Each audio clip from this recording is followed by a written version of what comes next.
রমজান মাস ছাড়াও অন্যান্য মাসগুলোতেও গুনাহ থেকে বাঁচা জরুরি, কিন্তু মাহে রমজান মাসে গুনাহ থেকে বাঁচার বিশেষ ব্যবস্থা করা উচিত।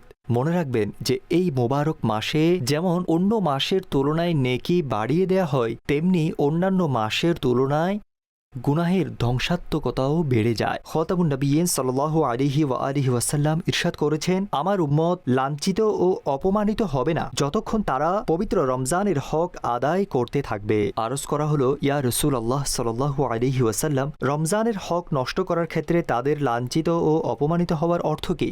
তিনি বললেন, এই মাসে তাদের হারাম কাজে লিপ্ত হওয়া। তারপর বললেন, যেমন এই মাসে ব্যভিচার করলো বা মদ্যপান করলো, তো আগামী রমজান পর্যন্ত আল্লাহ তাআলা এবং যত আসমানি ফিরিস্তা আছেন সবাই তার উপর অভিশাপ দেন। সুতরাং যদি এই ব্যক্তি আগামী রমজান পাওয়ার আগেই মারা যায়, তবে তার কাছে এমন কোনো নেকি থাকবে না যা তাকে জাহান্নামের আগুন থেকে বাঁচাতে পারে। অতএব তোমরা রমজানের ব্যাপারে ভয় করো, কারণ যেমন এই মাসে অন্যান্য মাসের তুলনায় নেকি বৃদ্ধি করে দেওয়া হয়, তেমনি গুনাহেরও একই অবস্থা।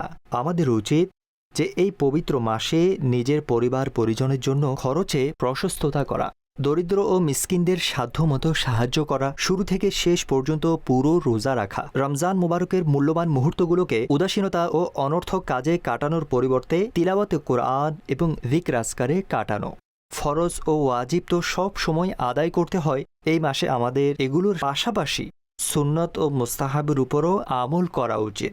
নফল বেশি বেশি পড়া উচিত, রাতের কিছু অংশ জেগে ইবাদতে কাটানো এবং তওবা ও ইস্তিগফারের চেষ্টা করা উচিত। দুরুদ সালাম অধিক পরিমাণে পড়া উচিত, হামদনাথ শোনা এবং শোনানোতে সময় কাটানো উচিত। মাদানী চ্যানেলের সম্প্রচারিত রমজানের ফয়জানমূলক মাদানী মুজাকারা এবং অন্যান্য অনুষ্ঠানমালা দেখা উচিত এবং দাওয়াত ইসলামীর অধীনে বিভিন্ন মসজিদে অনুষ্ঠিত সম্মিলিত ইতিকাফের সৌভাগ্য থেকেও ফয়েজ প্রাপ্ত হওয়া উচিত। মোট কথা, এই মাসে আমাদের প্রতিটি সেই নেক ও জায়েজ কাজে সময় কাটানো উচিত যাতে আল্লাহ করিম এবং তার আখিরি নবী সাল্লাল্লাহু তাআলা আলাইহি ওয়া আলিহি ওয়াসাল্লামের সন্তুষ্টি রয়েছে।